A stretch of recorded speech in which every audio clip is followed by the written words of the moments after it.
Hello there, and welcome to the House Time Film Podcast, where we talk film, TV, Yes. games, and all that jazz like there's no tomorrow. And today, the moment you all have been waiting for, and when I say you all, I mean probably like 5 people. We're talking Zack Snyder's Justice League. My name is Tom, and as always, I am joined with my co-host John. What's up? Wow. This is a very this will be a very, very long podcast episode.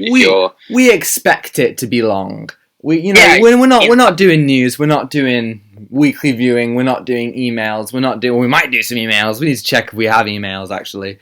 But we're not doing any of that stuff that we normally do. We're just getting straight to it. We're gonna talk about. Before we say this, thank you for watching or listening in our episodes in the last few weeks. It's been so much fun talking about these films that Zack Snyder created and directed, and it's just been really fun. Yeah, man. We've had like quite an uptick in views and stuff. So thank you everyone for kind of showing your support and we made this podcast off the back of the Snyder Cut announcement and the first trailer. Obviously, our very first episode was on DC Fandom back in August last year, and this is episode 30 of our podcast. So it's very much the season finale. Yeah, it doesn't feel like the season finale, but it's just like we've been with this moment for like months, and we just are. Right. So I want to talk about the very first time we got the announcement, because I feel like this is a very special thing that we experienced, because this is thing that really something happened. It's like one of a lifetime experience that you. It's so unbelievable, isn't it? The Man of Steel, watch through. The announcement at the end of that was really, kind of earth shattering for so many different reasons. And it just felt like a dream. Honestly, it's just. So... it still is pretty crazy. I want to give a shout out to Hawk of Krypton on Instagram, I've known him for quite a while, and he has posted so much, content and kept us all up to date with all the Snyder Cut stuff. And if it wasn't for him, we wouldn't have even known about it. All this, there's so many people, who have raised awareness for this cut and helped make it a thing. But I wanted to give a shout out to Hawk of Krypton, who really kind of pushes on this journey. Yeah, and he just made us realize about how that Warner Brothers didn't want him Zack Snyder to release the film, and this was the start of something so brand new, and it's just so exciting, because it's a director that we all love, and it's just that some people love him. Oh, not all of, and it's just shout out to him. I mean, he's just been there from the start, and he's just so supportive of the cut, and we've been, and there was a lot of times that everyone was saying about the Snyder Cut's not going to be released. I remember everyone saying that, because it was so frustrating, because it was there because Zack Snyder was talking about it. And other actors as well, and it's so satisfying to hear those words. We released the Snyder Cut. It seemed an implausibility for so long, so to get it really is rewarding. And I have to say, watching this film is something that, critiquing this film is something that's very difficult. There are so many different ways to look at it. You look at it as a product of campaigning. You look at it compared to Justice League. You look at it as a trilogy. You look at it as a film. There are so many different avenues to look at this film, and therefore I have to say up top, no matter what we say about the film, no matter we did it, the film has been released. It's the original vision. It is here, and I want to say straight away, it is infinitely better than Justice League in almost every way. And it just destroys like the first like Justice League because it's just so much better. Like it's vastly superior to everything that it does, like with character development, with the stuff that the film has, and it just goes into the characters that we never really explored much. And let me tell you, this film was an experience to watch, like to yourself or watching with friends, because this is a film that we just supported for years, and it's just like so special, and it is a special experience to have. And I spent when I got home, I spent all night like watching for hours all night, and it was such an experience. And normally I don't sit through credits; I just turn it off because I'm not into it. But then I just sat through the credits because it was just satisfying. It was just so satisfying. I completely agree. I watched the whole trilogy because I hate myself, apparently.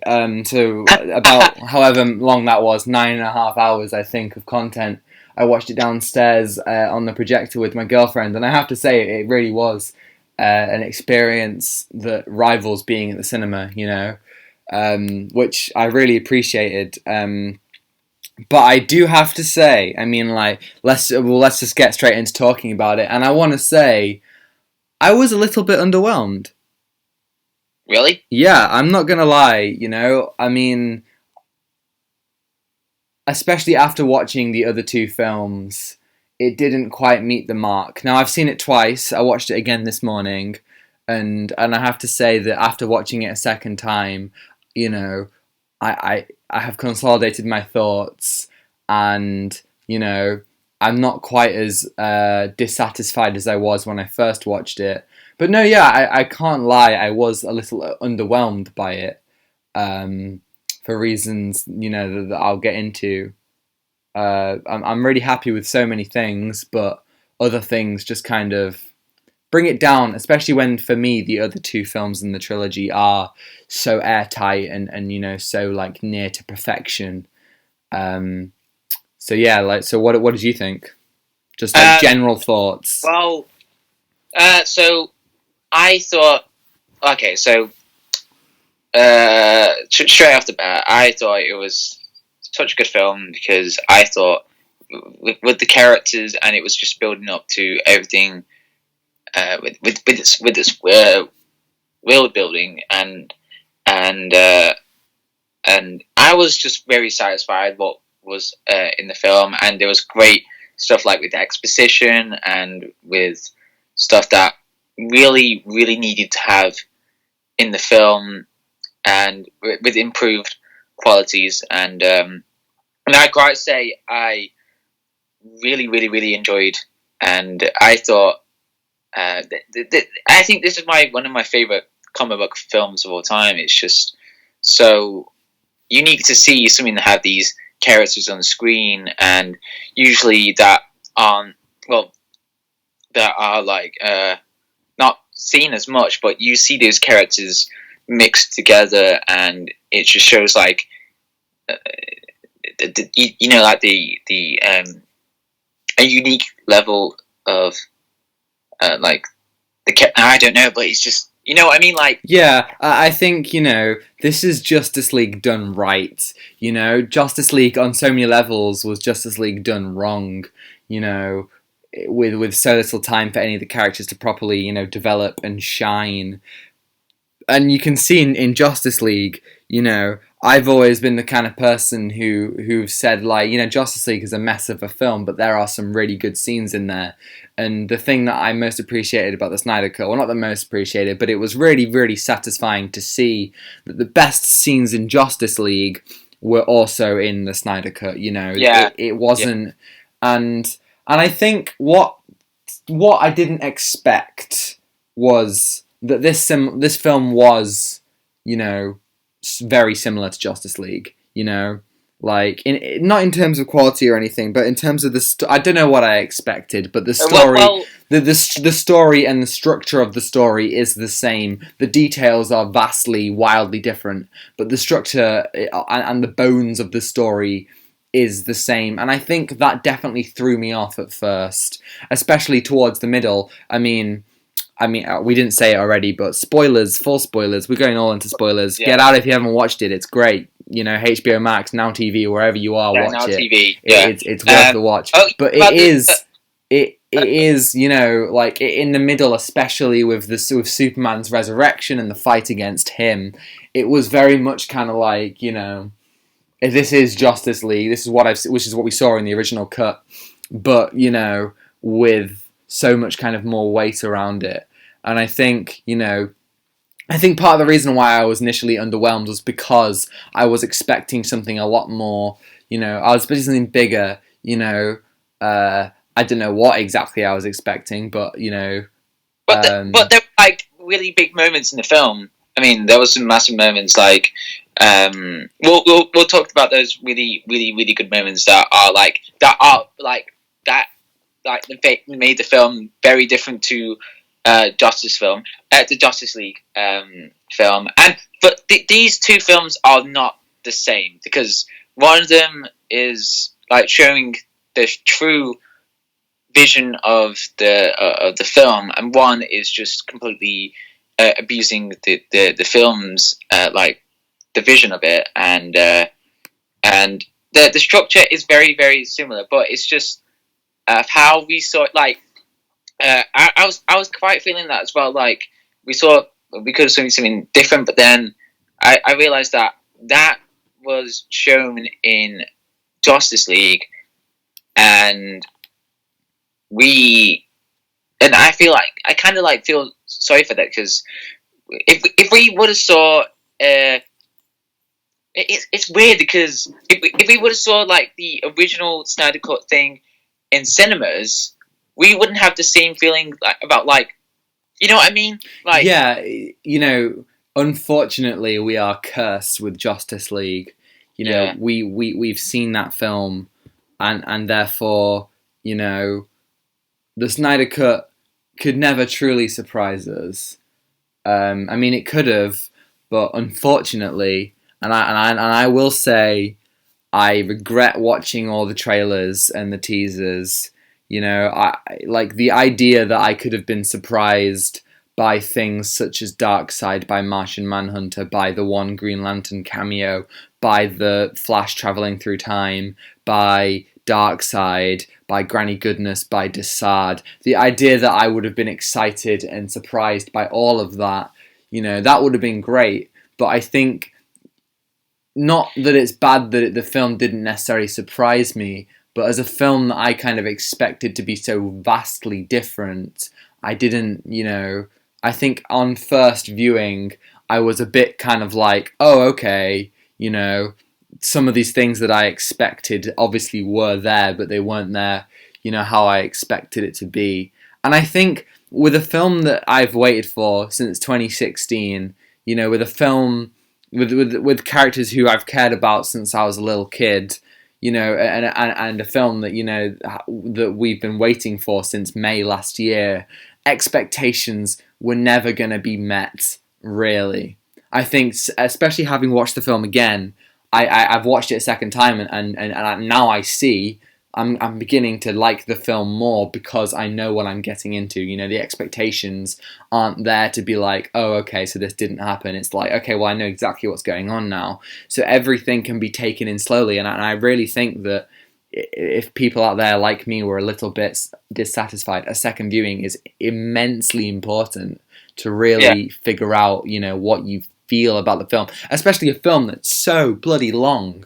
Like, I love a long film, but like, I think one of the things about this film, for me, one of my big issues was the pacing. The pacing didn't do the length any favours. There would be huge stretches of times without, especially in the first half, long stretches of time without certain characters. You know, it didn't really bounce between them. It would have like a big section with the Amazons, and then a big section with this and that, and then you would forget about certain characters. And I think that did kill the pacing somewhat, especially when you look at Batman v Superman, and that the Ultimate Edition of that film is so airtight, and it goes between Superman, Lois, Batman, and Lex at a pretty good rate, like 2 to 5 minute scenes, whereas this film will have like a 20-minute sequence just of like the Amazons fighting Steppenwolf. 20 minutes might be a little bit extreme, but like it feels like 20 minutes, and then like we kind of bounce in between these things at a slower rate. Obviously we've seen what a fast rate can do, Justice League, and it's bad. So like I just think if you rearranged some of the scenes, I might have been a little bit more not satisfied, but the pacing might have been a little bit more brisk, and therefore, it wouldn't have felt like we were moving so fast with nothing really happening in terms of like plot. Yeah, well, for me, it just flew by. I was just so interested of like what was going on, and I felt like everyone was complaining about like why is the film that long, and I just felt like I think it just wanted to understand like the world building in the film and to deeply understand the characters. And if you really like understand the characters and you're with this journey, and it's just so satisfying to like have them work together, and you could just you completely understand their intentions, and you had like really deep feelings about, like, for example, like Cyborg or Flash and Batman as well. Like you understand like what they want to do, and it's just and I really like it. I don't know about the pace, but I thought the pace was okay. Yeah, nothing too special with the pace. I just thought, okay, that's fine. Yeah, I think it's really important to say that it's great that every single scene in this film, apart from two, which are the final two scenes, every scene apart from those two is important to the characters, to the plot. Everything matters, You've got character development mixed with plot perfectly, and that's why I think it's such a shame that the pacing lets it down, because I think that they do the characters really, really well, and there are moments that I'm not huge on, but like, this is a film where they use the nearing on 4 hour time. They use it very, very well. Nothing's wasted. Sure, there are a couple of jokes here and there, and that's fine. It's none of it's as bad as Justice League. You don't get the Flash complaining about brunch or anything like that. It's all within the spirit of the characters, and obviously the characters have kind of developed since Batman v Superman.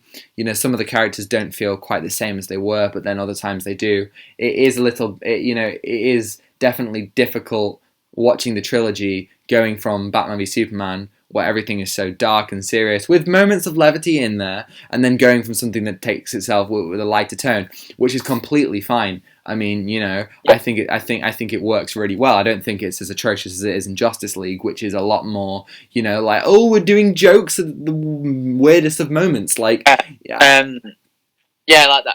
I see what you mean, but about like the tones as well, and I feel like that Zack. Well, it's kind of hard to transition from BVS to Justice League, but I feel like the Snyder Cut has like a well balanced tones with lighter tones with dark tones, like darker tones, like like with the jokes, and with some like really serious stuff that's happening, and I thought that was well balanced, but like. With the pacing and everything, it could be a little bit arranged, but I feel like that I thought that the tones were like very, very well written. I feel like that Zack wanted to have like a film that was more lighter. I think that's definitely the idea behind it. But what I think is very good is like, so I think it's undeniable that the Flash is the comic relief of the film, quote unquote. He is the main kind of source of comedy. But the good thing about his character is that they know when to stop.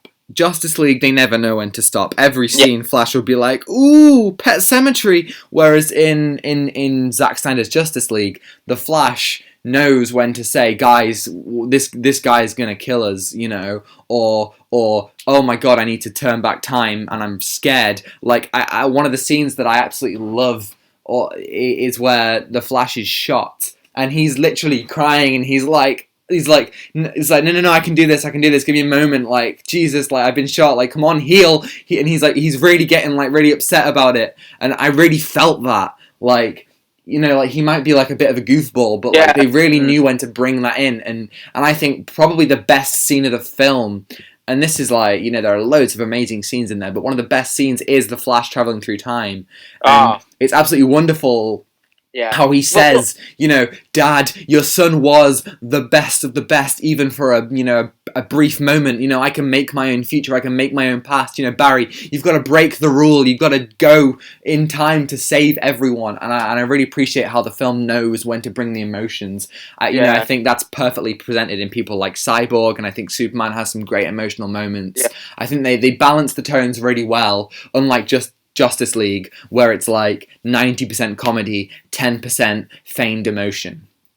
Yeah, and it's just so, like, satisfying to have, like, a character who was completely useless in the Justice League, but then he's, like, the real MPV, like, the, what is it, MVP? Is it MVP? MVP, yeah. The real, like, he's, like, a proper hero. Like, he just traveled back in time to, like, whether he's gonna die or not, but he's just like, he's going to travel back in time, and it's just like, he's one of the most important characters in DC Comics, and it's just so satisfying to see that, and alongside with the score as well. I just love the score. We'll talk about the score later. Right. I mean, there are elements of the score that I didn't like, but I loved the scene where Flash goes back in time. Absolutely brilliant. Well, I think let's use that as a jumping off point and talk about the characters. Let's start with the Flash. We've already kind of talked about him. So tell me, what do you think of the Flash, just like in general? Well, okay, so going back to Justice League. Oh no. He was very, very a poorly written character in that one. He was just making jokes all the way. And brunch. What is brunch? Oh, what was the Russian line? Dostoevsky. Oh my god! And like, he was just being useless in that. But then, if you see that in Snyder Cut, he's just like a very well thought character, and he really cares about his father. Whereas in the Justice League, he didn't really. He's just like there, like, "Oh, how you doing, son?" But then it's like. Hey, son, how you doing? Oh, doing great, Dad. Oh, you know that crime you didn't commit? Wow, I was in Watchmen. Oh, Watchmen. Oh, yes, Watchmen. I was a doctor. Oh, really? Yeah. Oh. So, but like in Snyder Cut, you have really have emotional moments with Ezra Miller's character as the Flash, and there's moments that you understand about he's part of this team, and he feels like he's not alone, and he has it's just Grant Gustin's Flash. Yes. There's emotional moments, but I prefer this Flash because it's just he's quirky, he's a bit more relatable, and it's just he has jokes, but not a lot of jokes, but he's well balanced character that I really liked. He wasn't the comedian of the film, but you didn't get the comedian. So I really like this character, and what do you think? I think so. I agree with you that he isn't. I feel like from his first two scenes, being the scene where he saves Iris, and then the scene where he meets Bruce. I guess there is a scene with his dad, but he is a bit of a goofball, and I think they carry that well throughout. But there are also some really, really good moments of self-doubt, and moments where he wants to help other people. Like you see that he wants friends, and he cares about people.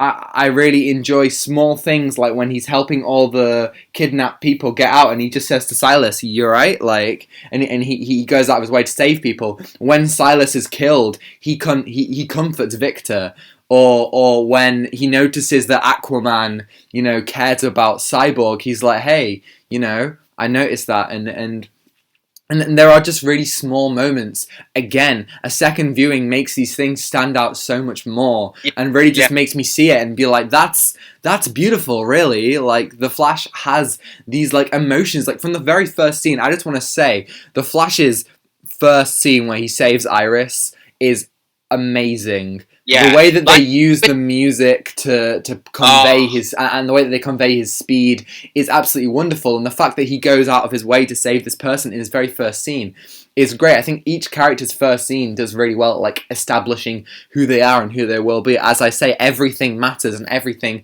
works really well. And I like how it all kind of comes back. His whole arc is kind of like, centered around him making his own future and feeling like he is worth something. Like, he's so unsure about everything that he does. He's just kind of like unsure in the first battle, and then when he's going to bring back Superman, he's just kind of like, guys, I could maybe do this, but I'm not really sure. He's like, and then he's a bit insecure about the fact that it didn't really work. And then obviously the time travel scene is where it all kind of comes together for him.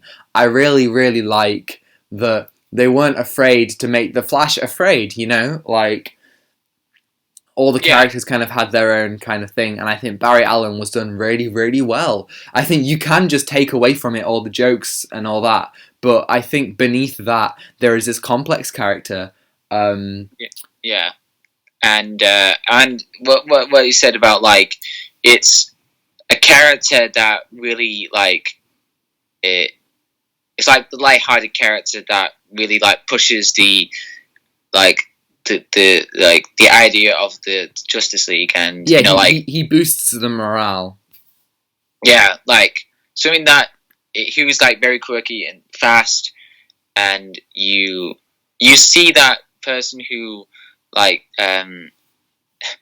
you have that superpower, and then you like, there's a lot of relatability that you understand with this character, and it's just great to see that on screen, and yeah, I really love those scenes, like, the start, and I just love the song that goes well, like, saving Iris. Yes, that was a good song. Yeah, like, it's called, let me have the soundtrack is just great. I love the soundtrack.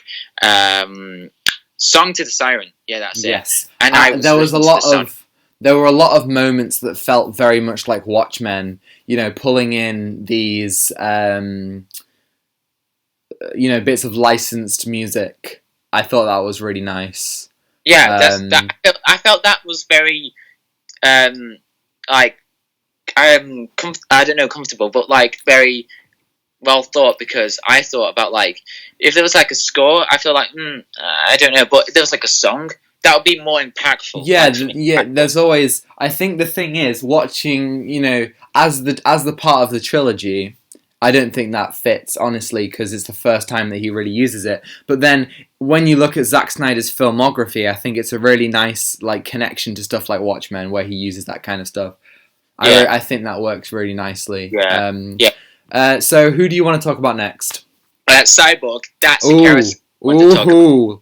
Let's go. Tell me what you thought about Cyborg. Let me tell you, Cyborg was just, for me, he was just the most emotional character that I really seen on, like, comic book history, because it's just like, he has this really sad backstory, and he's truly the heart of the film, and you go through this journey about, like, he has this very complicated body and mind as well, and that he can do anything. Like he can launch nuclear attacks, or do with the criminal. I don't know what else there was, but like, and the way that I love the scene where he was like helping this woman and giving her money, and I thought that was just that I actually nearly teared up because I thought, that's very. That's a nice character. So yeah, I thought you hear in the flashback with his mum. She talks about how he has heart, and I really enjoyed his kind of realization. You know, they show it throughout the film that he does have this heart. He cares about his dad. He cares about the people around him, and I enjoy his arc of discovering that he isn't broken and that he still has his heart. There's obviously the line where I'm not broken and I'm not alone. It works really, really well. I agree with you. Cyborg has like probably the most emotional kind of part of the film, and yeah, the scene where he discovers his powers, and you know, like with his dad's kind of like voiceover, you know, it really, you know, it makes this whole kind of story about Frankenstein's monster really a lot more kind of impactful. Yeah, and especially like he has this rough relationship with his father, and there's like an arc for him, like a redemption arc for the father. Like he wanted to have time for him, and it's quite emotional. Like that chapter. Oh, I wanted to talk about the structure. I like the structure with the chapters. I'll talk about later. That is quite cool. Like a father twice over. I thought that was just that's really nice. I really appreciated in the flashback. Obviously, you see what Victor Stone was like as a person. He seemed like a really likable dude. But I love the fact that he cries in the car. You know, it's one of these things that it's like, you know, as a young man, I thought you were talking about you, like as a young man. As a young man who loves football. No, but as a young man, he isn't afraid to kind of show his emotions, and I really appreciate that kind of tender moment that becomes this kind of horrific car crash. And obviously, something that was so obviously, you know, his dad was in Justice League, but something that was sorely missing from Justice League was the relationship between Victor and his mum, and the whole family unit like really comes together, and his kind of, you know, his feeling, you know, that the world isn't, you know, that the world hasn't done anything good for him. Even when he when he helps out that woman, you then get him walking away and people looking at him really like in fear, and then him putting his hood up and trying to hide again. I feel like that's like a proper, like, really good introduction to Cyborg. Like, he's not afraid to show off like the skills that he has, and he's just capable of helping people with his mind, and it's just crazy to think about that character who is the heart, and it's just so great to see that, and I just love like the moments, especially that there was like, what you said, like, I'm not broken. I'm not alone. Wait, what was it? I'm not broken and I'm not alone. Yeah, I thought that was a very emotional that, because like it's quite sad. Like he wanted to be normal, but then he's better now. Like his arc of becoming proud of who he is. Like the end of the film, standing at the grave and taking off his like hoodie and you know, like his outfit that he is hidden behind the whole time and standing proud. I mean, technically he just stripped off naked, which I mean, cool, but like, you know, it's really cool and like nice how all that happens. And obviously he has this whole thing about like, you know, where he interfaces with stuff, and he has this whole like arc of kind of slowly becoming to kind of like love his dad again after his dad kind of turned him into the, like, as he begins to kind of accept himself, he kind of begins to empathize with what his dad did. And I think it's really, really good that he shows the emotion again when his dad dies. You know, it isn't something that's like, oh, my dad died, I'm going to be sad for one scene. You know, it has an impact on him, and you know, it drives him in like the end fight, which is really good. Again, I'm really baffled that they just cut out Silas dying. You know, his sacrifice from the theatrical cut. Just annoyed about everything that was completely cut off in the 2017 version, and I was just so annoyed, but also satisfied that we see this on the small screen. But I watched it on the TV. But even if Snyder had made this film in 2017, you know, things would have still been cut. They wouldn't have allowed a 3-hour, 50-minute film to be playing at cinemas. Like, no way. But at least Zack Snyder made this character very, very important. Definitely. Yeah, definitely, I agree. Yeah.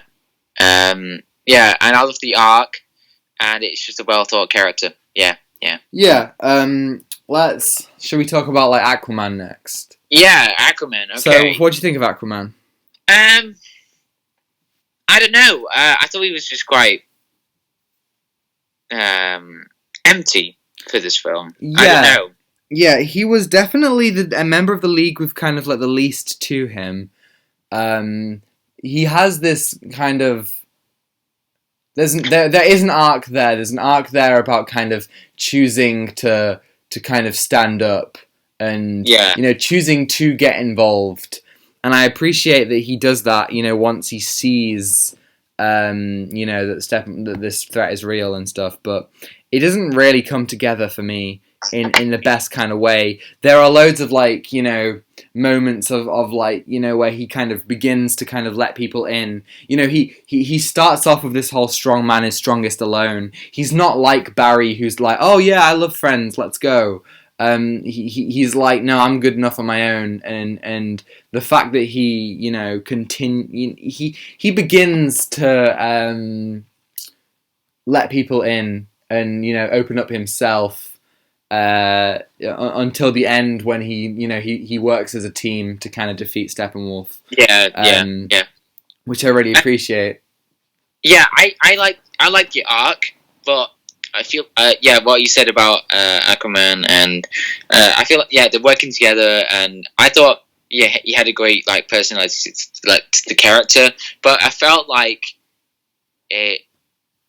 I wish there was like more scenes like with other characters that he like interacted with more, like with Cyborg. Yeah. The thing is obviously taking this in the context of 2017. This is supposed to kind of like build towards the Aquaman film, which would show him kind of embracing his, you know, his situation as a son of the land and a son of the sea. So I think I appreciate how this film has a different kind of arc for him, where he has to learn to kind of play well with others. Instead of doing the basic Aquaman arc that is kind of set up for him. I think that is pretty good. But I do think there are a lot of things that you know, a lot of parts of his character that aren't really, like, you know, fully fleshed out.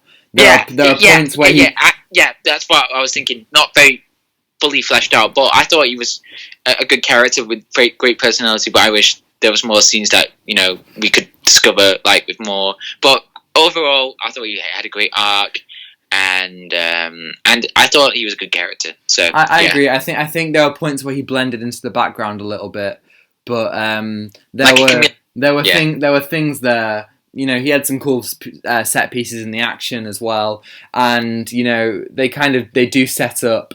You know, again, taking this as like a setup for Aquaman as well. I enjoyed the inclusion of Vulko and Mera in it. I'm particularly interested. I mean, if we just like for a side note about Mera, I'm quite interested in her role in the Apocalypse thing. And trying to have that, to regain that redemption of like not redemption, like to what was the thing, like you're trying to like to bring.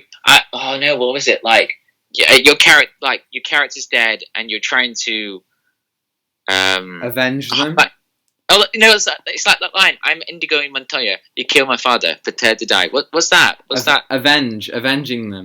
Avenge. Oh my god, I'm an idiot. It's the Avengers. Oh no! Dun, dun, dun, dun, dun. Now I want to say. It's copyrighted. Oh no, we've been demonetized, John. I want to say actually, speaking of the Avengers and their theme song, can we quickly talk about the score? Okay, for me, I really, really love the score. Yeah, right. Okay, so I'm of two minds here. First of all, it's leaps and bounds better than Danny Elfman's score. The Man of Steel theme is used so well to such incredible moments. That's really, really done well. The Batman theme is also used a couple times. That's quite cool. As I said before, the theme where the Flash goes back through time is great. The Justice League do have a theme, but I don't feel like it's as prevalent as it could be. The reason why I brought up the Avengers, or why I wanted to talk about this going on from the Avengers, is because from the first Avengers film, they have a theme, and it's an established theme that is a motif a leitmotif that continues throughout the film, and then it climaxes at many points at the end where they finally get the full kind of. It kind of starts like the and then like each kind of stage of the film it will develop until the end where you get the proper dun dun dun, and obviously that comes to Avengers Endgame, which then like brings that in, like really credibly back home with the Avengers Assemble moment. And I think the Justice League would have done great with a proper theme that was like really as impactful as that. And I felt like some of the other characters, Aquaman, Cyborg, they could have done with their own kind of themes, and the Flash. I felt like character themes weren't that great. Overall, new things. I feel like Hans Zimmer could have added something. Junkie XL did a good job, but I feel like I missed Hans Zimmer. And I want to say, I did not like what they did to Wonder Woman's theme. Every time Wonder Woman did something, you just had someone going, ah! And like the scream. And like, I just like, I didn't like that, I have to say. Really? Yeah, I love the Wonder Woman theme, but I don't like how little they played it and how they replaced it with just someone going, ah! Like, that just felt like, it just felt like they were replacing something amazing with something not as good. Yeah. And even when they did play the Wonder Woman theme, they played it on the electric guitar instead of the electric cello. So, like, I feel like just a missed opportunity. That is pretty cool. But I feel like, I'm not talking about that theme, but I feel like, I felt like that Junkie XL wanted to do experiment some stuff as well. I think I've seen interviews with him, and particularly of the Wonder Woman theme. He wanted that in Batman v Superman, and it was Hans Zimmer who kind of overruled him and was like, no, like this is better. And I think he instead of building on that, he was like, we'll take it back to what I wanted, and I don't think it works as well, unfortunately. But I personally. I don't mind the theme, but it kind of did get a little bit annoying. But I thought I don't know why, but I liked it. Like with some scenes that really fitted, like especially at the start of in London, trying to save those people. Yeah, right. Okay, I think let's talk about Wonder Woman from that. Yeah. Continue. Go on. So, like with everything, with the like she's saving people, alongside with that song. I wish that song was only used for that scene personally, because I thought that would be like really fitting. And then later on, they could have used like Wonder Woman's theme later on in the film, you know what you said about like motifs, like gradually building up like for each character. Yeah. That could be really interesting to see, like those character teams, like have them like slowly building up like for the final fight. And so Wonder Woman. Overall, I thought she's a great character in this one. She doesn't really. There isn't an arc in the same way that there is for everyone else. She kind of mentions how she still hasn't really let go of the past, and how she, you know, is still trying to figure out how to kind of be with, like interactive people again. I didn't necessarily feel like she had an arc, but I don't really think she needed one. Like, I don't know how that would have fit. I think it's just a kind of a part of her story. Yeah, I feel like I think what Zack Snyder intended to do, I think maybe he wanted to like have someone else have an arc and like to discover more of the characters, because I think we see those in the Wonder Woman films, like in the first one, but I haven't seen the second one. But like, I do think there shouldn't be like an arc, but like with like we explore more of the character, and I really like those character interactions, like with Alfred, with Bruce, with Flash, and it's great to see those, to see Wonder Woman interacting those characters, and I thought that was a fun thing, that a really good thing about the film. I agree. I think Wonder Woman and Batman, especially, don't really have like these huge arcs, but they work quite well as kind of like the people trying to bring the team together and act as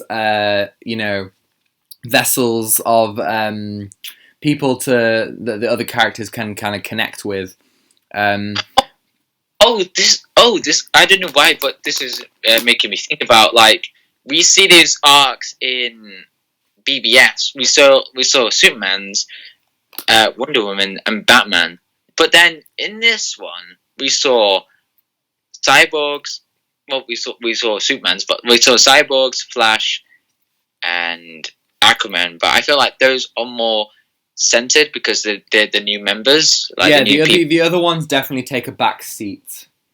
Yeah, I feel like Zack wanted to have those characters really important, and like, I felt like if those characters like Batman, Superman, and Wonder Woman had really important stuff, that would be really bad for the characters be left out. But like what Zack Snyder did, like to have those really important characters and to be really like have an important factor, like pushing the narrative, or like to make them really unique. Yeah, you know what I mean, like have them together and see those character arcs. With Superman, he did have a character arc, but with Wonder Woman, yeah. So I don't think there wouldn't be a character arc. I don't think there wasn't really, but like, but she was a great character. Like, she was very strong, and you see with the action with her, and it's great to see those character interactions. I really liked. Yeah, she wasn't too important to the story, but there was really interesting moments of her, like in one bit that I'll talk about Darkseid later, but like yeah, I don't know what I'm talking about, but Wonder Woman, yeah, not important, but I thought she was a great character. Should we talk about Batman? Well, I have a couple more points about Wonder Woman. Oh, okay, cool. I want to say that I wasn't a huge fan of how the other characters, so Superman, Wonder Woman, and Batman, took a back seat. Because obviously, like, I still want to know a lot about their stories, but I think if you take this as a stepping stone to Justice League 2, as it was intended, I can excuse it a little bit more. One of the things that I really liked was her first scene. However, this is a scene that was pretty much mostly in Justice League, but I don't like the terrorists that she encounters. I think they're so oddly placed. Like, she talks to this guy, she lassos him, and he tells her what's going on. And I feel like he should just be telling her the stuff, but he does it with this weird theatrical nature where he's like, oh, in 10 minutes, 3 city blocks. It's like, instead of just being like, oh, we're going to blow up some like things to take the world back to the Dark Ages, I feel like there's some weird dialogue of them, and they felt so odd and mustache twirly that just kind of felt like it was a bit odd. But I really appreciated her in that scene. I liked how in the original cut she throws the briefcase up. This bomb that's supposed to blow up loads of city blocks, she throws it like 2 meters above a building and it's fine. But in this film, she threw it up a lot further. It went like above skyscrapers, so I really appreciated that. And something that I just really liked, Wonder Woman is this embodiment of hope. And I loved it when she speaks to this little girl, and she says to all the kids, she's like, everyone okay? You alright? You can all get up. And then she's like, you okay, princess? And the girl's like, can I be like you someday? And she's like, you can be whatever you want to be. And I appreciate it's not Batman v Superman anymore. These heroes are coming out of the darkness and into the light. Batman isn't a raging murderer. He is now and Wonder Woman isn't like someone scared of being a hero. She now embraces it and she inspires people, and I really, really like that. Like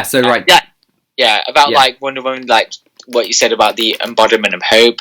I really like that because if you think about like BBS, like she was like staying, not trying to be who she was in the past, but you saw that arc in BBS. Like she came out and she helped Batman and Superman to defeat Doomsday, and then you can see that like the character continuity in helping the people in London and trying to save the So I really like that. So that's a really interesting to have those characters continue their journey, and it's great to have like Wonder Woman like trying to bring back hope and to regain order. It's great how Superman's death inspires everyone.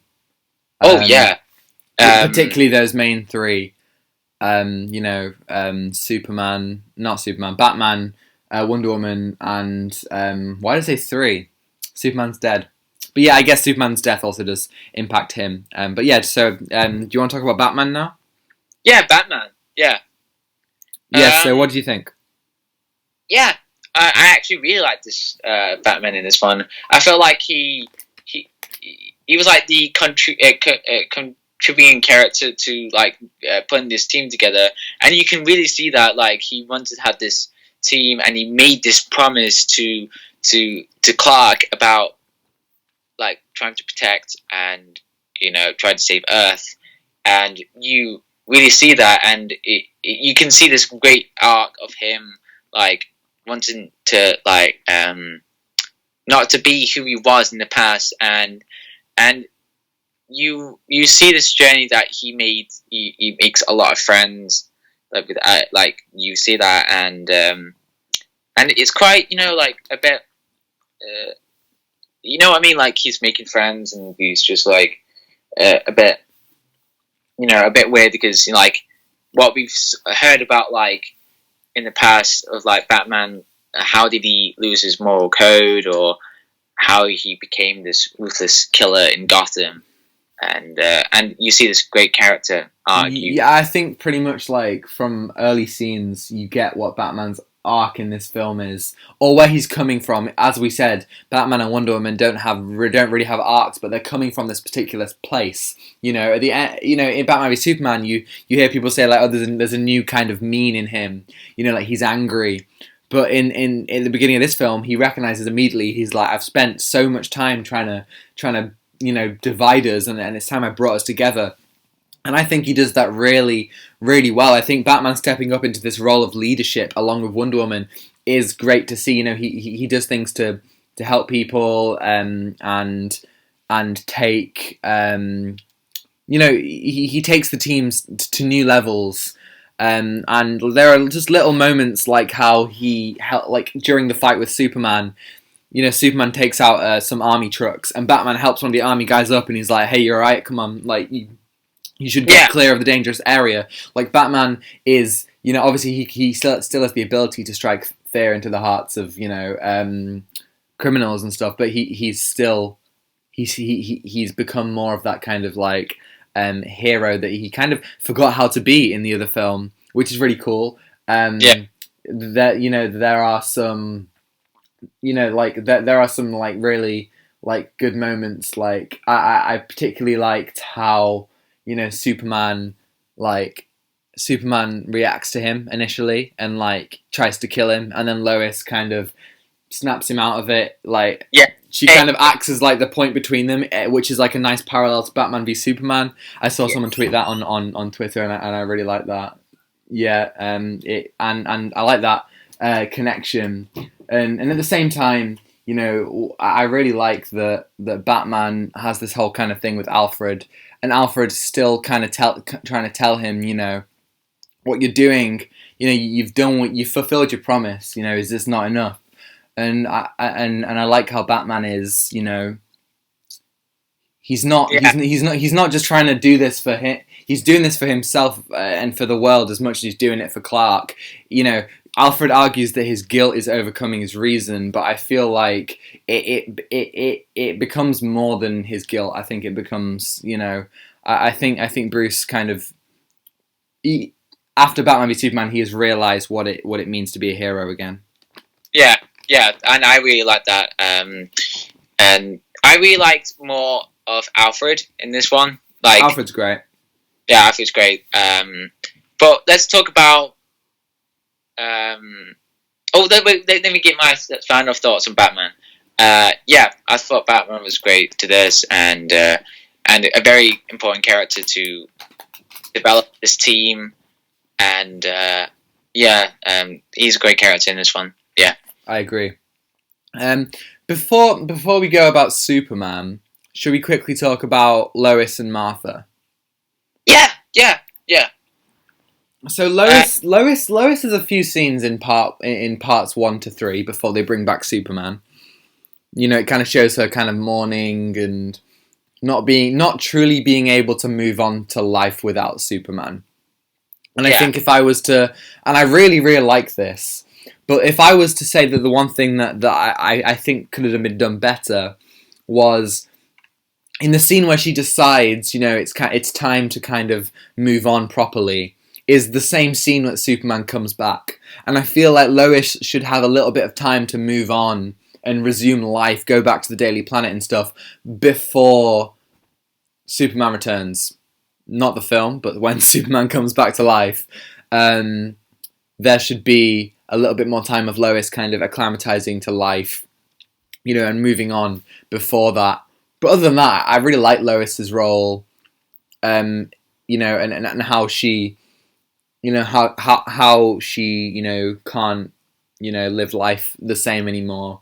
But then how, you know, when Superman comes back, she is the key, you know, that they mention Lois is the key, and that his love for her is, you know, the most powerful thing, which, you know, I really enjoy. Yeah. You just said everything that I was about to say, and I wish there was more scenes of like Martha and Lois. I felt like there was like really good character development, right? And I'm just reminding myself of, like, you know, in that scene in Justice League, like, of how they were talking about, yeah, you know what I mean? There being the thirstiest woman they'd ever met or something. Oh my god! Comedy. Yeah. It's a shame that they don't have any scenes together. Obviously, they have one scene together, but it's actually, as we find out later, Martian Manhunter. And I want to talk about Martian Manhunter. I think that scene with Martha, it would have been better if that was Martha and not Martian Manhunter. I do feel like Martian Manhunter still doesn't really do much, you know?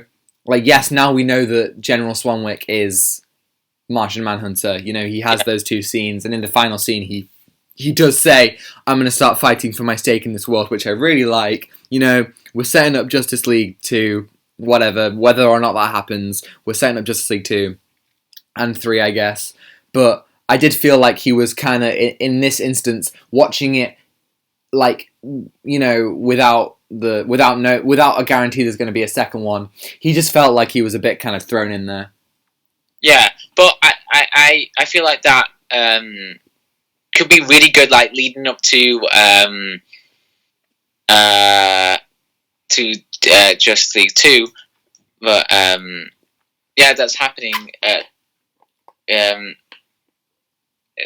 thought that he was really good, but I don't think if he was in the film like as much of the time, I don't think that would be like. I don't know, but he's a really interesting character. But I felt like we've seen like General Swanswick, and I feel like this is a great start to see him in smaller scenes and like slowly develop. Idea. We're slowly building him up, and I like that. But we might never see him ever come back, which is a shame. Whether or not they do, I want to talk about the sequels. Whether they'll do a sequel at the end, but we don't know at this point. But yeah, so let's talk about Superman, shall we? Yeah, Superman. Wow. I really like Superman is fun. But he was like there for like half an hour, would you say? Or right, yeah. I think Superman is similar to Batman and Wonder Woman, where he does kind of take a back seat.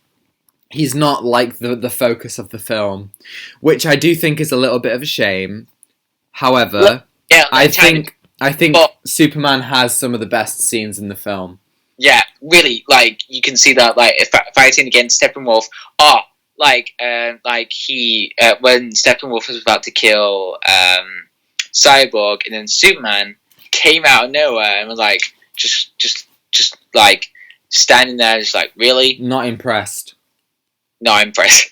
Yeah, and I was like really shocked. I was like, whoa, okay. So that's really cool, and I really, really love the scene where he goes back to his ship and like really explores about like why he's back, and like you can hear those voices of Jor-El. Is it Jor-El or Jor-El? Jor-El. Yeah, and Jonathan Kent, and you. It's just an emotional scene, really, because like it is. Yeah, like I was nearly about to tear up, and then when Jonathan Kent was like saying, "Fly, son, fly." It's time. Yeah. I think my favorite scene in Justice League is when Superman fights the League. Obviously, of course, that was a Snyder scene. Great stuff. You know, I really enjoy how like kind of apeshit he goes on everyone. That's really cool. But I think what's the best part about Superman's return is seeing him, you know, recognize. He says like, "Oh, I've been given a second chance," and I love seeing him, you know, like standing in the fields and feeling the plants and taking in the air, and you know, and I've never been the kind of person who says like, "Oh, Superman should smile," but he's enjoying himself now. He's finally like understanding, you know, the value of his life. He's not conflicted. He knows what he has to do, and as you just said, the best part about his first flight after being reborn is the fact that he hears the voices of both of his fathers telling him that they are proud of him and that he has done, you know, and that he has made both of them proud, and that now he can go out and he can be Superman without all this weight on his shoulders, you know. And I really, I mean, obviously there will be weight going forward, but not the same kind of stuff. And I really, really appreciate that. It was a wonderful way to end his arc over the 3 films.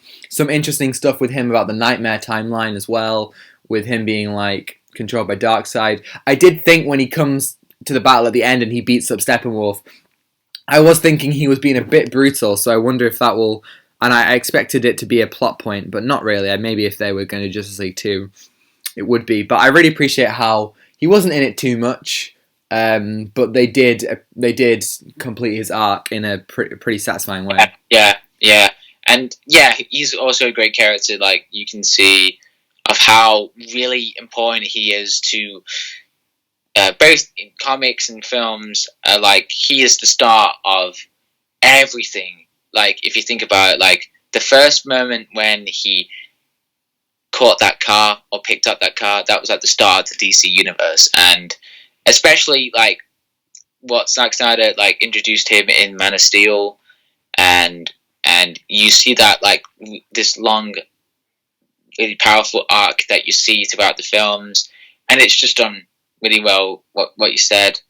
And, yeah, it's just so satisfying to see have a character that was very goofy. Well, not like, oh yeah, justice. I like justice, like, and but it's just very like he's like more brutal, but like more powerful. So like you that with the recovery suit. So yeah. He's a great character, and I thought there was more scenes, but hey-ho. Great to see the black suit in action. Although, in the scene, we've spoken about the scene where he arrives at Alfred's before. They changed his landing. In the scene they released, he just kind of drops down, but in the scene in the film, he kind of like lands in like a classic superhero pose. A little nitpick, I prefer the first one. Just gotta say it. Shall we talk about the one, the only Steppenwolf? Yes, please do. Okay, so obviously Steppenwolf is the worst in Justice League. He is like horrendously bad. What did you think of it? Mother! What did you think of him in this film? Let me tell you, he's terrifying in this film. Like, you really understand like the intentions that he has, and like he trying to redeem his worth against with Darkseid, and you like understand more of like the background, and he's a pretty powerful character, and he's like very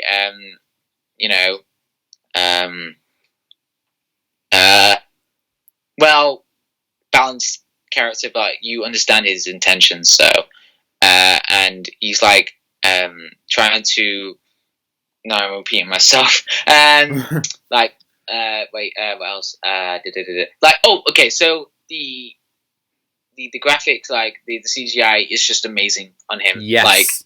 I think overall there were quite a few shots where the CGI didn't look too good, in my opinion. I do think that's a product of them restoring the original kind of like look of the film in 2020 and 2021, which is understandable, but I'm so glad that there's one scene where Steppenwolf looks a little bit weird, but other than that, I'm so glad they got Steppenwolf so right. All the reflections on his armors, the way that the spikes move, I think they did it so well. I think he looks great. I think he sounds great.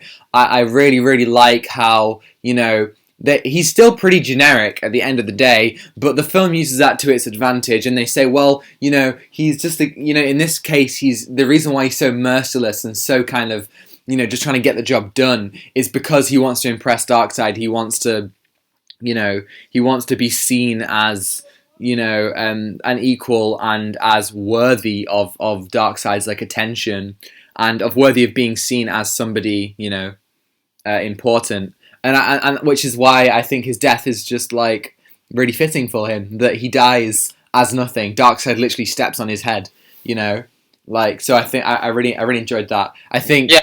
He's probably my least favourite villain of the trilogy. He's nowhere near as bad as Justice League Steppenwolf, but I wouldn't call him as good as Zod or Luthor. But I really, really enjoyed him. He was a force to be reckoned with physically, and he looked so much better than the original version. Yeah. And yeah. I liked his connection with Darkseid and stuff. I always said, I remember when 2017, and I remember saying to my friends, Steppenwolf sucks. But, if there was a scene where he spoke to Darkseid and was like, oh, I want to come home, that would be great. And that's exactly what Snyder Cut did. In the first scene where he speaks to Desaad, I literally turned to my girlfriend and I was like, that is exactly what he needed. And I think they did it really, really well. I thought Steppenwolf was such an improvement. Yeah, and I think he's a memorable villain, to be honest. Yeah. With everything that he did in the film, he's just great. Very... a force to be reckoned with, and I would say he's a great character to the story, and he's just a very, very terrifying villain, but also, I really enjoyed this character that they really discovered with, and to understand the background of Darkseid, it's great. Yeah, great. I think there's one more thing that I think we should talk about before we kind of wrap up, and I think that's the future.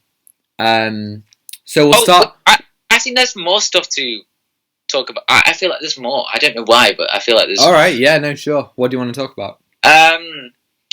Well. Okay. So. I really want to talk about the future, but. So I want to talk about the structure. Right. Yeah. So the chapters, I really like the chapters. Me too.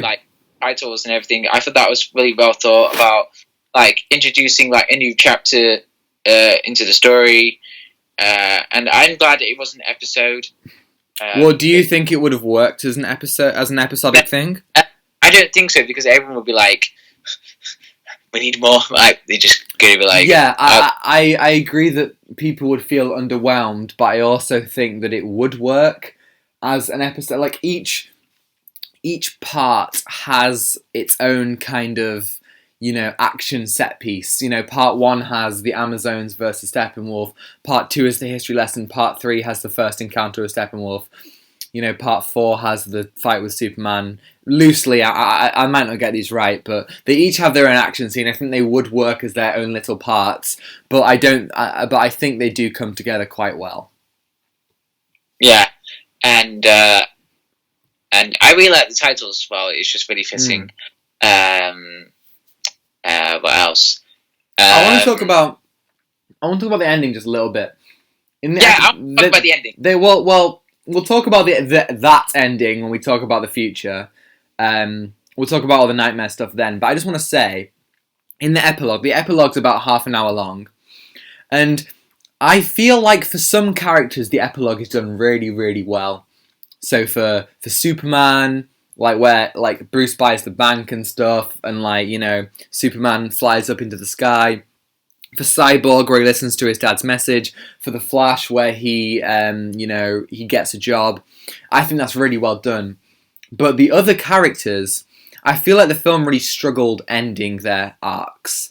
So Wonder Woman doesn't really get an ending. Her and Batman have this thing where they're like, "Oh yeah, Hall of Justice," which I don't feel like really works. And then Aquaman has this really, really odd ending where he just says to Mira and Vulko, he just says, "I'm going home to see my dad," and that's how he ends.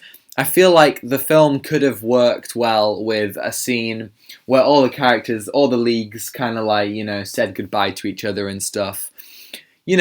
I'm not the kind of person who loves to compare DC and Marvel, but something similar to in Avengers Assemble when all the Avengers kind of say goodbye to each other and go their separate ways.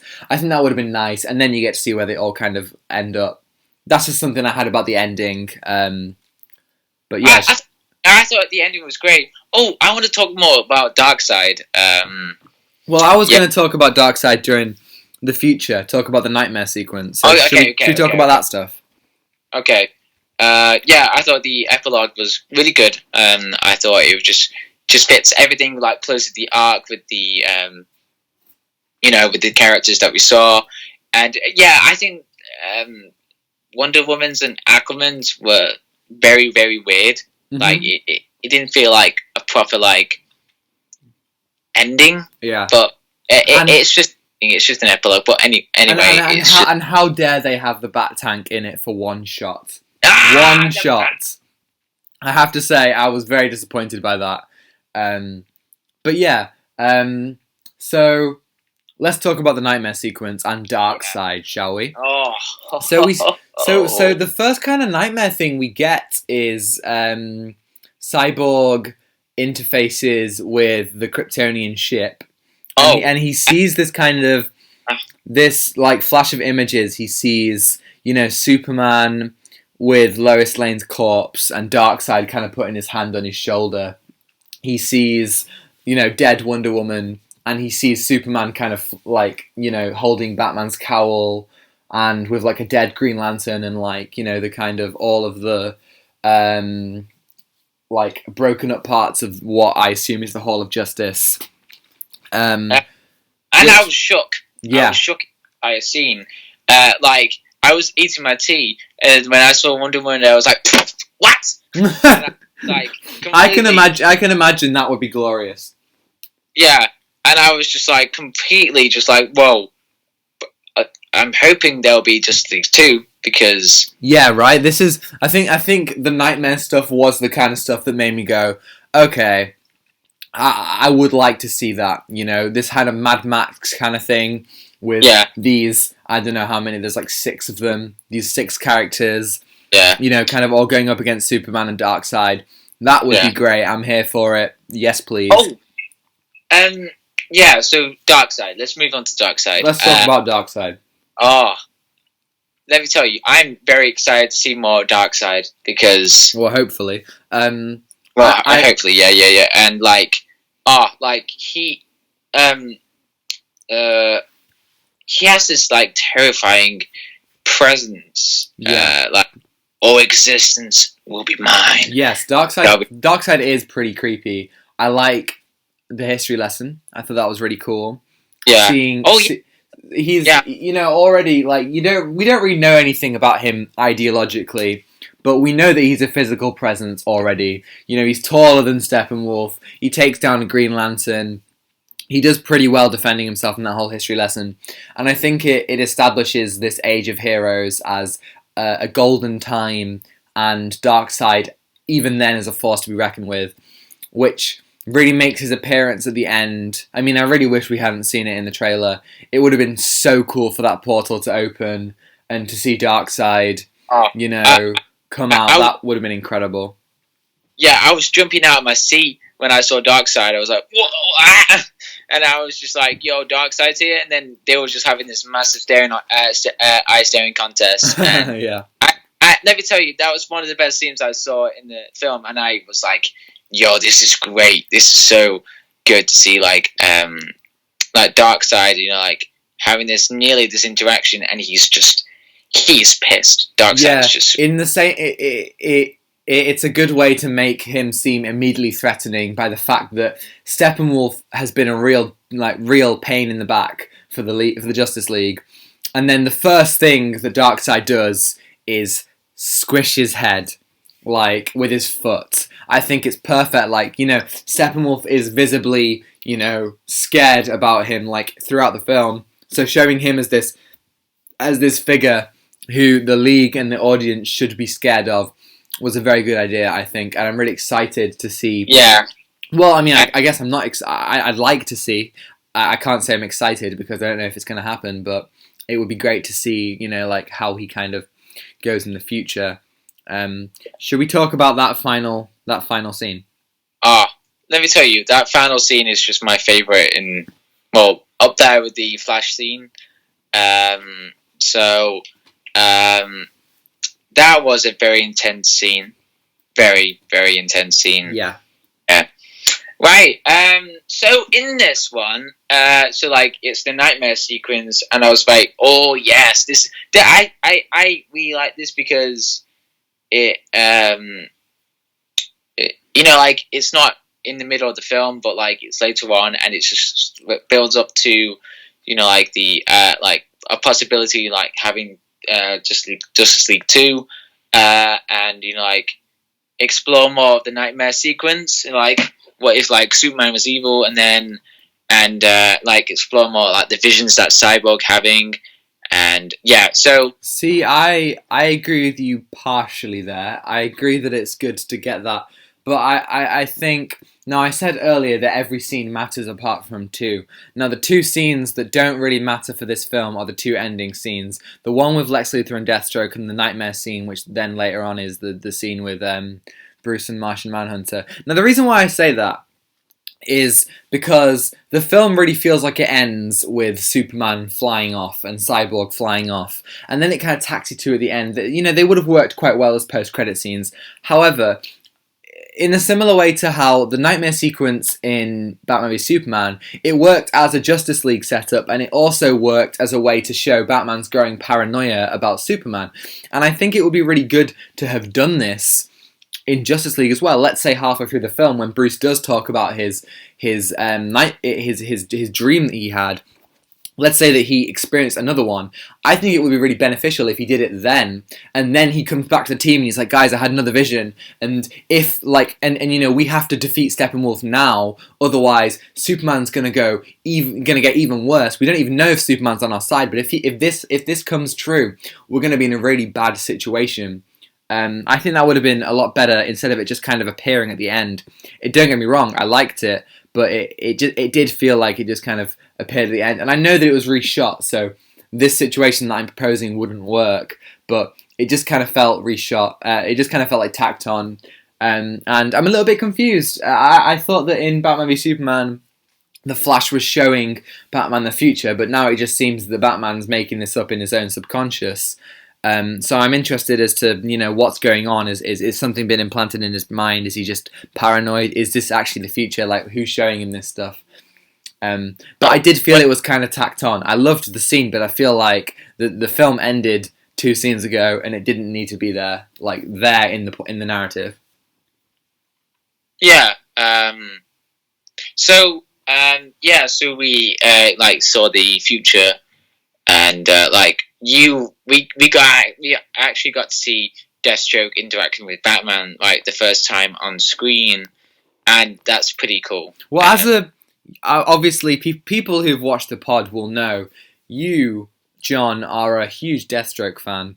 I am. Obviously Deathstroke, we were hoping for more than just 2 scenes, but Deathstroke got 2 scenes and maybe 4 lines. What did you think about Deathstroke in the film? I thought it was actually good, like to have suitable, not to have it in the film because there's another villain and it doesn't really work, helping with fighting against Steppenwolf, but like him interacting with Batman for the first, like Ben Affleck's Batman, that is just like really cool to see because like Ben Affleck's my favorite Batman on screen, and having my favorite villain villain on screen to work with, like 2 unstoppable forces. To work, and like having Deathstroke. What do I think about Deathstroke? I thought Deathstroke was pretty handled, but I wish there was more scenes like in that scene. They were talking more of the I wish. What? Obviously, you were talking about like in other episodes of the pod, you were hoping there would be some kind of action between Deathstroke and Batman. But I think even though there wasn't any, it was quite cool to see how to see in this glimpse of the future how relationships had changed. You see that there's so many people who like Mira is clearly grieving over having lost Arthur, and Joker and Batman have this like different relationship, and Deathstroke and Batman seem to like have some sort of respect for each other. I like that. Yeah. So I didn't mind there was like a massive fight scene because I thought that wouldn't really improve much of like it wouldn't have. I don't think there'd be a place for it. But like them interacting just made that scene just a whole lot better for me because like they're just great. So I do have to say about the scene before with Lex Luthor. I really like hearing Lex Luthor's theme again, and obviously it was a nice little kind of back in the day it would have been a setup for the Ben Affleck Batman film, but it kind of came out of nowhere, and maybe it would have worked as a post credit scene, mid credit scene, but I didn't really feel like it needed to be there. And Lex Luthor's escape from prison, like Jesus, it's the same as the one in Justice League where it's just some other random bald guy. Like I feel like that's pretty lazy. Like Lex Luthor's like Batman v Superman shows Lex Luthor as this insane, cunning, like all the stuff that he does for. He might claim it's easy, but all the stuff that he does in Batman v Superman, like he does so much stuff to kind of get these 2 heroes pitted against each other. And I don't know, I guess I hoped for something better in terms of his escape. Wait, was there like a chance that he could have done that scene a lot better? But I don't think he had. I think that there was a possibility. Yeah, I don't know if he could have reshot that or something. Yeah, I don't think. I won't blame him for that because like with Joss Whedon, he was like. Mainly ruined that film, and I think he just made that shot, like with Deathstroke and Lex Luthor. I think he made that shot to make the Legion of Doom. That's what he said. Did Lex Luthor said Legion of Doom or something? No, that was in Justice League.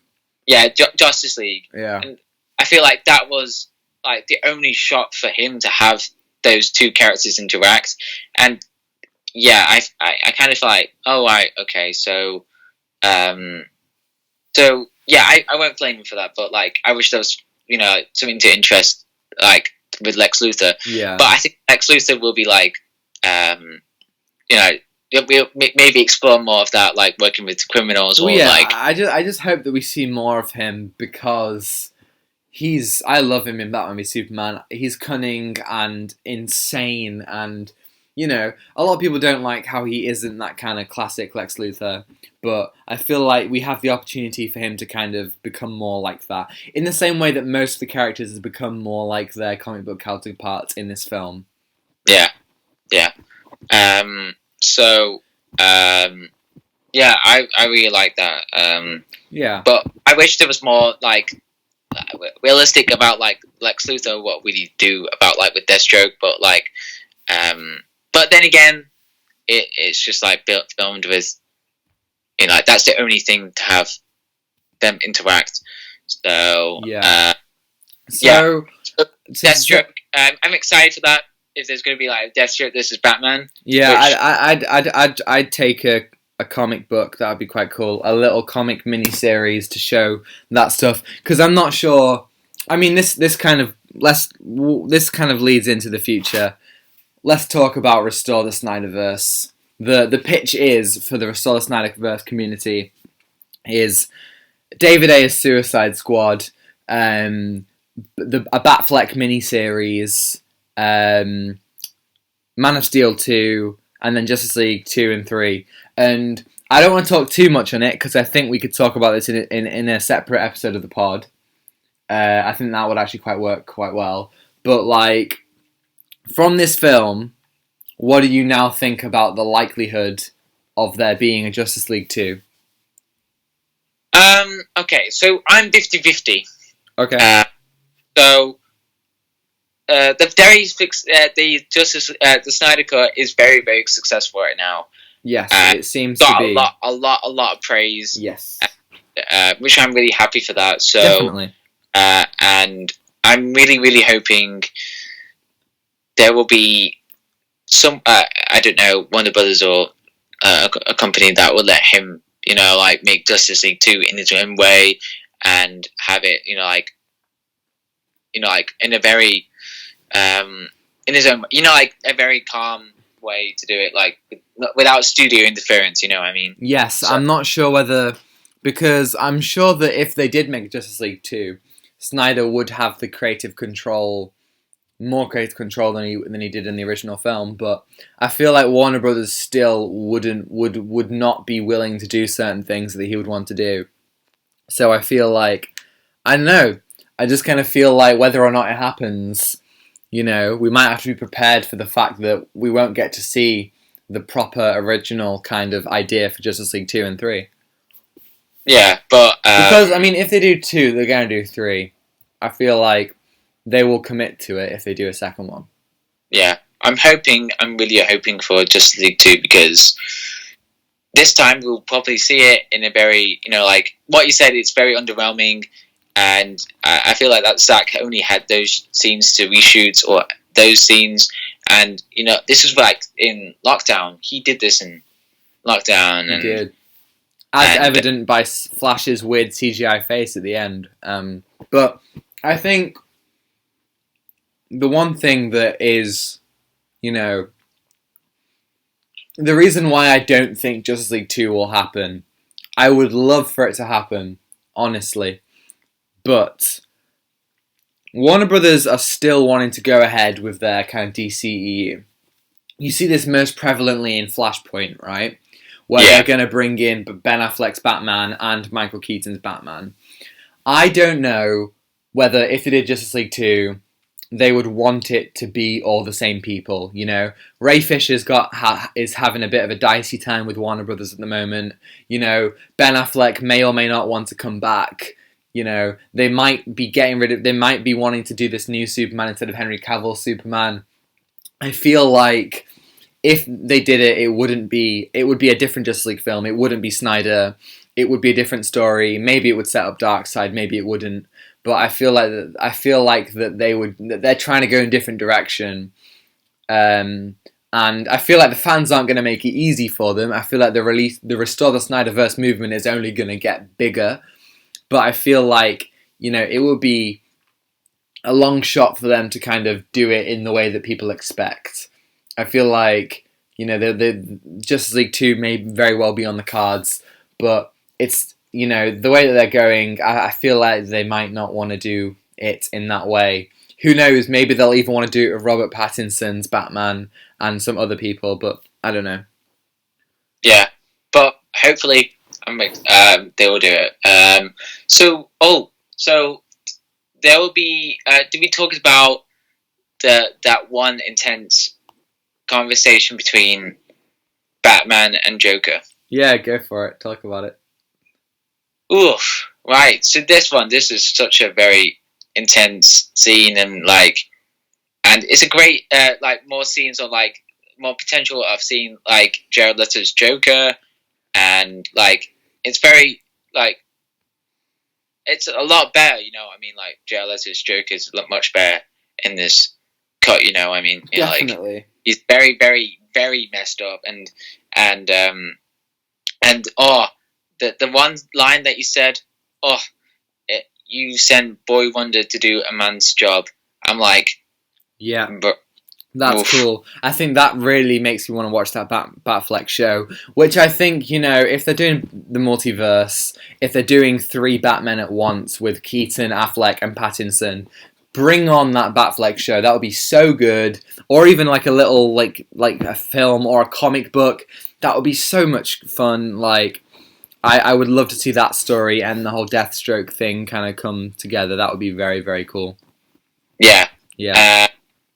So that was a very, very interesting scene, and it was very, very quick. It's just disturbing. It goes back to have that backstory of Joker killing Robin, and so I'm very excited to see more of that, if that's possible. Definitely.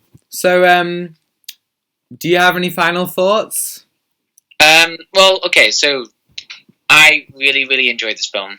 This film was just an experience, and I loved it from the start to finish. And as I said earlier, I sat through the credits, which I've never done before. Usually I just look at my phone or just, you know. But then I remember you turned off Return of the King early. Oh. Yeah. Because I don't know why, or somehow I don't know, this happened. I somehow stepped on the controller, and then it just skipped the entire scene. No way!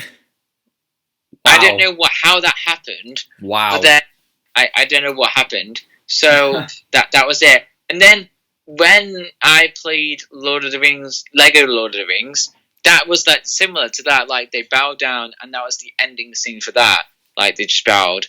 Wow. No one bows for no one.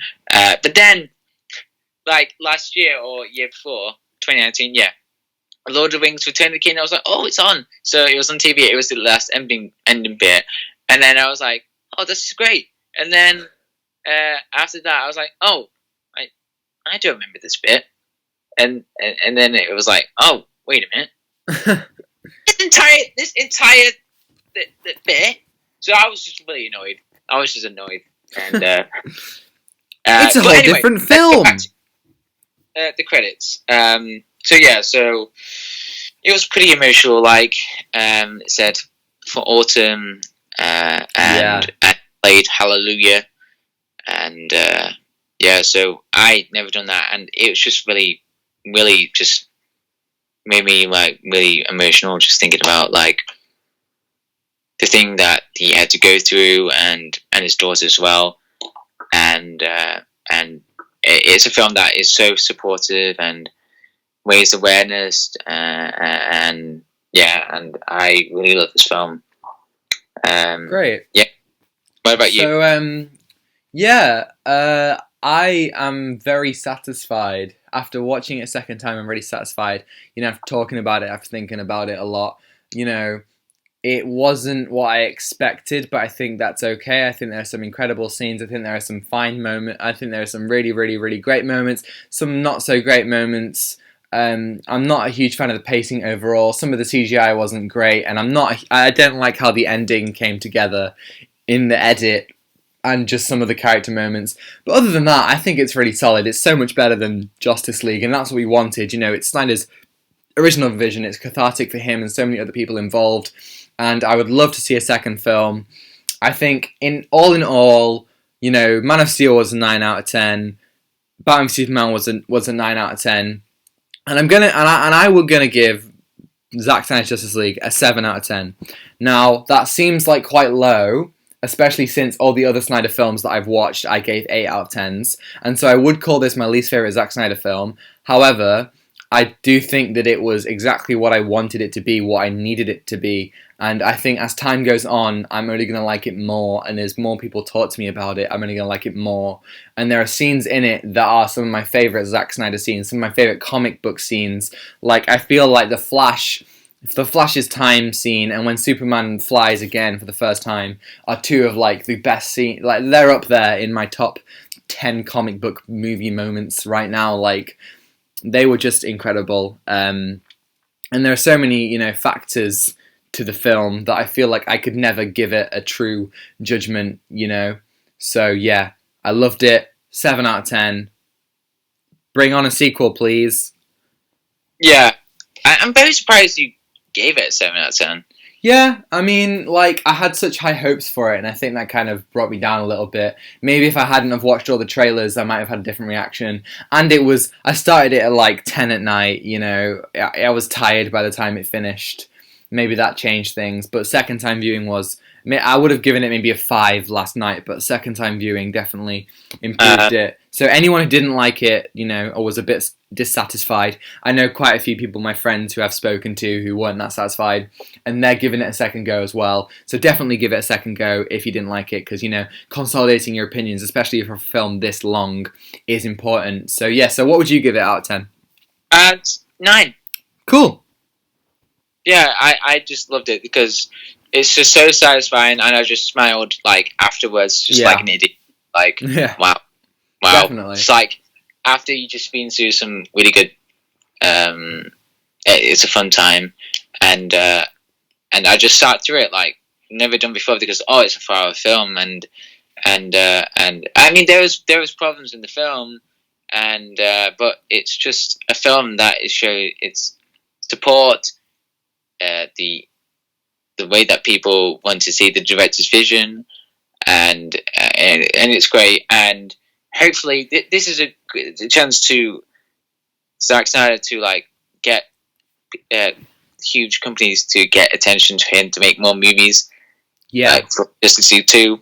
Definitely, I'm really excited as to what he does next, and I really hope that, you know, people don't do what they did to Ben Affleck. I hope that people let him do his next, you know, his next projects and don't just always ask him about Justice League. If he wants to move on, let him move on. I'm really excited for Army of the Dead. I'm just excited to see him go forward. Army of the Dead will be very exciting to watch because you know it's in his prime because, you know, like Dawn of the Dead. Yeah, definitely. Yeah, so I'm excited to watch that. That's coming out May. May, yes, me too. And as a trilogy, you know, superhero trilogies on the big screen, it's very difficult to get a superhero trilogy right. You know, probably the best comic book trilogy is the Dark Knight trilogy. Yeah, that is absolutely incredible. But I think the Zack Snyder trilogy joins the likes of the Dark Knight trilogy as a really solid trilogy. Yeah, it's up there. It's up there. Yeah, there's no real bad one. There's no X-Men Origins. There's no Thor 2, Iron Man 2. You know, I think it's a really solid trilogy, and I'm really happy about that. Strong trilogy, and it's great to watch. Definitely. And it's been really great watching all the Zack Snyder films. Yeah, and it's just been an experience, just so really much fun to talk about each different film and why they're so good. And I believed that BVS was the most enjoyable to watch, and as well Dawn of the Dead. I've loved every minute of it. So yeah, next week we're going to be talking about the Falcon and the Winter Soldier. The first 2 episodes. Obviously, we skipped episode 1 this week. spoiler alert, but I really, really liked the first episode. But yeah, we'll talk about that next week. And that's the end of the Zack Snyder extravaganza. Thanks everyone for tuning in. It's a shame to end it. But last week we had a comment about like, can you review Sucker Punch and Guardians? And we thought, okay, we might do that later. We do intend to do that in the future. Whether we do it before Army of the Dead or something, we will cover it at some point. Because I'd like to see him. I'm interested. Yeah, and I want to thank everyone for in this journey to support the Snyder Cut to be released, and to support for this really talented director. Definitely. So absolutely, 100%. And thanks everyone for the support on all these videos. In the Zack Snyder extravaganza, we've had quite a few films that have hit the 1,000 view mark, which is quite big for us as a channel starting out. So thanks so much everyone. And if you enjoyed this video, and if you've made it this far, an hour and 40 minutes in, well done first of all. But also if you enjoyed it, please leave a like, consider subscribing, that would be great. And hit that bell if you want to see more. And email us as well. You can email us at ourtimefilmpod@gmail.com. We will answer your questions and queries and all that stuff. Or you can DM us or just follow us on Twitter or Instagram at OurTimeFilmPodcast. I'm at Tom the Boardman on Twitter. I am ComedyJohn42 on Twitter. And as always, stay safe. And anything else to say? Very excited to review more films in the upcoming week. And we are going again. What Tom said, we're going to review the first 2 episodes of Falcon and the Winter Soldier, and hopefully it will be like WandaVision. Hopefully we'll have a good time with it. So and I'm just happy to have this really fun weeks to have these weeks watching the Snyder films, and definitely. Thank you for listening. Thanks everyone. So thanks for watching, and take what you're given. Give something back. Goodbye. Goodbye.